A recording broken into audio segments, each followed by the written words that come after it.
Students, स्वागत है आपका हिंदी क्लास के सीरीज में। आज हम पढ़ेंगे आलोक भाग 2 में संकलित एक कविता पदत्रय, जिसकी कवयित्री हैं मीराबाई। त्रय से यहाँ अर्थ है 3, यानी जो हम पद पढ़ेंगे उसमें 3 पद हैं। तो आइए कवयित्री का जीवन परिचय देख लेते हैं। कवयित्री मीराबाई भगवान श्री कृष्ण के अनन्य आराधिका थी, मतलब उनकी सेविका थी। हिंदी की कृष्ण भक्ति काव्य धारा में कवयित्री मीराबाई को महाकवि सूरदास जी के बाद ही यह स्थान प्राप्त है। यानी जो सूरदास जी थे वो भी श्री कृष्ण पे बहुत सारे काव्य लिखे हैं और वो भी उनके अनन्य भक्त थे, और उनके बाद जो नाम आता है वो मीराबाई का ही आता है। मीराबाई का जन्म सन 1498 ईस्वी के आसपास प्रसिद्ध राजपुताने के अंतर्गत मेड़ता प्रांत के कुटकी नामक स्थान में राठौर वंश की मेड़तिया शाखा में हुआ था। विद्वानों का ऐसा मानना है कि इनका जो जन्म था वो 1498 ईस्वी के आसपास हुआ था। इनके पिता का नाम राव रतन सिंह था। बचपन में ही माता के निधन होने और पिता रतन सिंह के युद्ध में व्यस्त रहने के कारण बालिका मीराबाई का लालन पालन उनके दादाजी ने किया था। यानी बचपन में ही इनकी माता का देहांत हो चुका था, जिसकी वजह से इनका जो देखभाल इनके दादाजी ने किया था, और इनके पिताजी जो थे वो युद्ध में व्यस्त रहा करते थे, मतलब युद्ध लड़ा करते थे। मीराबाई के दादा परम कृष्ण भक्त थे। उनके साथ रहते रहते बालिका मीरा के कोमल हृदय में भी कृष्ण भक्ति का बीज अंकुरित होने लगा। यानी जो कृष्ण भक्ति का जो इनका श्रेय जाता है इनके दादाजी के को ही जाता है, क्योंकि उनके दादाजी भी श्री कृष्ण भक्त थे और उनकी वजह से ही ये भी श्री कृष्ण भक्ति में जुट गई। आगे इन्होंने कृष्ण जी को अपना आराध्य प्रभु एवं पति मान लिया। तो बहुत सारे विद्वानों ने कहा था कि मीराबाई श्री कृष्ण को पति के रूप में मानती थी। 1516 ईस्वी में मेवाड़ के महाराजा सांगा के ज्येष्ठ पुत्र कुंवर भोजराज के साथ मीराबाई का विवाह हुआ, परंतु दुर्भाग्यवश विवाह के 7 वर्ष बाद ही एक युद्ध में भोजराज जी का स्वर्गवास हो गया, यानी उनकी मृत्यु हो गई।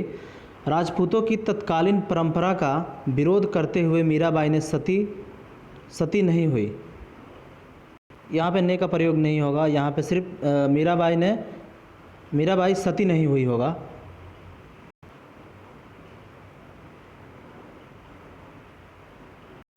यानी मीराबाई के जो पति थे वो युद्ध में मारे गए थे, और पहले की परंपरा थी कि पति के मारे जाने के बाद उनके चिता के साथ पत्नियों को भी जिंदा जलाया जाता था। लेकिन जो मीराबाई थी उन्होंने ऐसा नहीं किया, क्योंकि वो श्री कृष्ण को ही अपना पति मानती थी,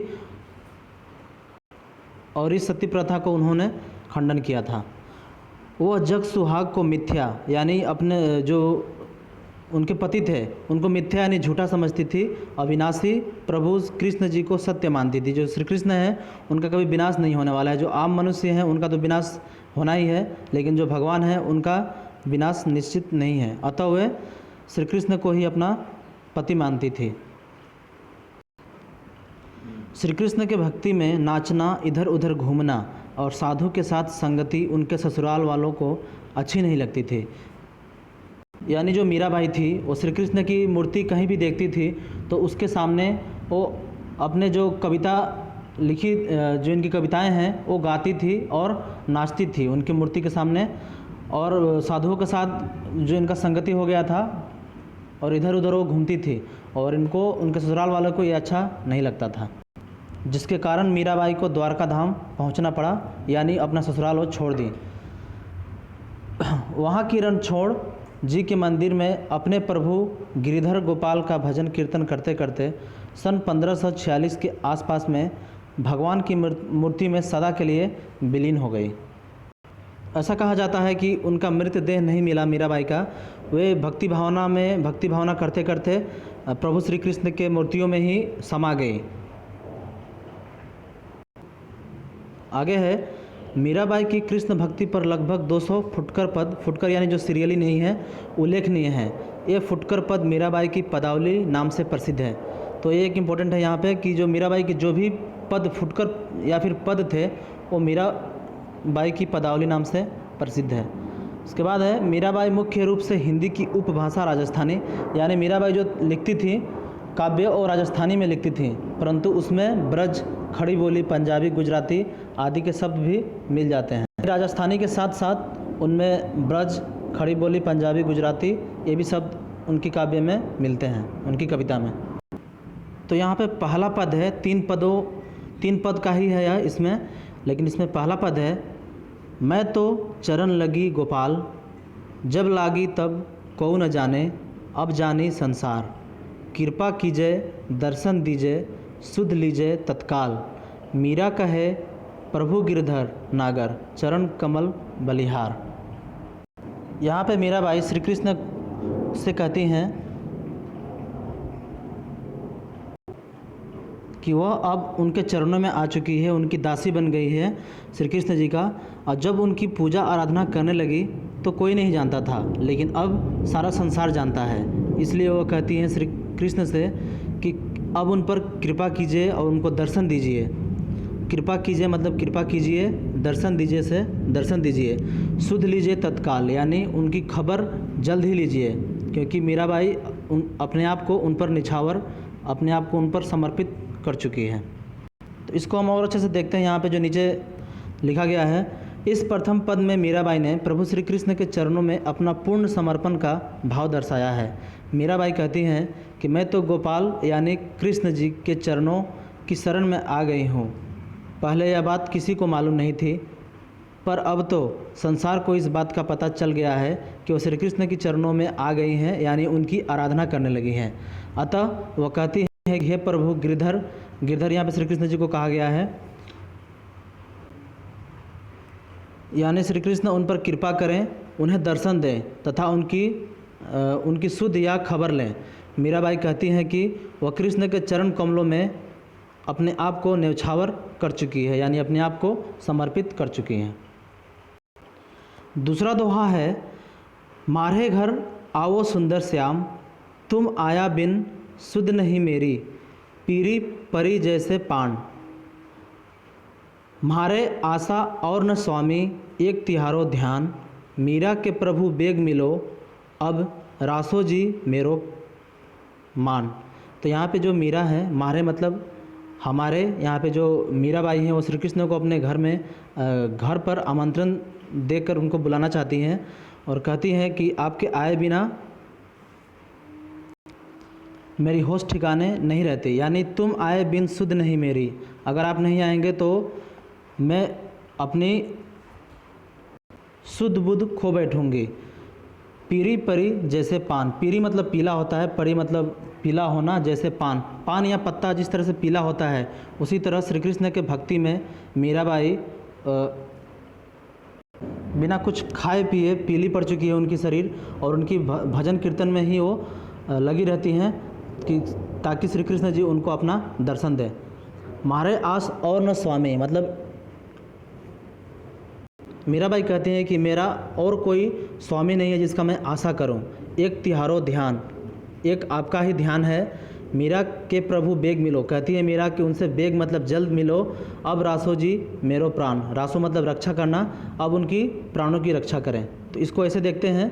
इस पद में मीराबाई अपने सुंदर श्याम जी यानी श्री कृष्ण को अपने घर आने का आमंत्रण देते हुए कहती हैं कि हे स्वामी, तुम्हारे विरह में मैं पके पान की तरह पीली पड़ गई हूँ, तुम्हारे आए बिना मैं सुध बुध खो बैठी हूँ, मेरा ध्यान तो तुम पर ही है, मुझे किसी दूसरे की आशा नहीं, अतः तुम जल्दी आकर मुझसे मिलो और मेरे मन की रक्षा करो। यहाँ पर जो तुम है वहाँ पे आप भी लिख सकते हैं। तीसरा व अंतिम पद है, राम नाम रस पीजे मनुआ, राम नाम रस पीजे, तज कुसंग सत्संग बैठ नित, हरि चर्चा सुन लीजय, काम क्रोध मद लोभ मोह कु बहा चित दू दीजय, मीरा के प्रभु गिरधर नागर, ताही के रंग में भीजे। यहाँ पे राम श्री कृष्ण को कहा गया है। मीराबाई कहती हैं राम नाम रस पीजे मनुआ, मनुआ मतलब मनुष्य, एक श्री कृष्ण की नाम की रस पीने को कहती हैं। और कहती हैं तज मतलब छोड़ना, कुसंग मतलब बुरी संगति, सत्संग मतलब अच्छा संगति। तज कुसंग सत्संग बैठ नित, मतलब ये कहती हैं नित मतलब हर दिन प्रत्येक दिन। तज कुसंग सत्संग बैठ, मतलब हर दिन आपको बैठना है कुसंग को, बुरी संगति को छोड़ के अच्छी संगति में बैठने को बोल रही हैं। और सुनने के लिए कह रही हैं, हरि चर्चा सुन लीजिए। मतलब हरि चर्चा श्री कृष्ण की जो कीर्तन भक्ति भावना है उसको सुनने को कहती हैं। आगे है काम क्रोध मद लोभ मोह को, मतलब काम क्रोध लोभ मोह को मतलब को बहा चित्त तू दीजिए, अपने चित्त मतलब शरीर से बहा दो। जो भी काम क्रोध लोभ मोह है उसको अपने शरीर से छुटकारा दे देना है, यानी हमको काम क्रोध और लोभ मोह में नहीं पड़ना है। अंतिम पंक्तियाँ में मीराबाई कहती हैं कि उसके प्रभु गिरधर जो श्री कृष्ण हैं वो भले हैं, उनके ही रंग में हमें रंगना है, उनके ही नाम का रस पीना है। तो हम लोग इसको ऐसे देख सकते हैं, तृतीय व अंतिम पद में कवित्री, यहाँ पे कवियत्री होगा। मनुष्य मात्र से राम यानी कृष्ण का रस पीने का आह्वान करते हुए कहती हैं कि सभी मनुष्य कुसंग छोड़ें और सत्संग, कुसंग मतलब जानते ही हैं, मतलब बुरी संगति को छोड़ना है, अच्छी संगति में रहना है और हर रोज़ बैठकर कृष्ण का कीर्तन सुनना है। मीरा कहती हैं, हे मनुष्य काम क्रोध आदि को अपने शरीर से निकाल दो, मीरा के प्रभु गिरधर भले हैं, उनके ही रंग में अपने आप को भी भिगा लो। तो आशा है आपको मीराबाई द्वारा लिखित तीनों पद समझ में आया होगा अच्छे से। जय श्री कृष्ण।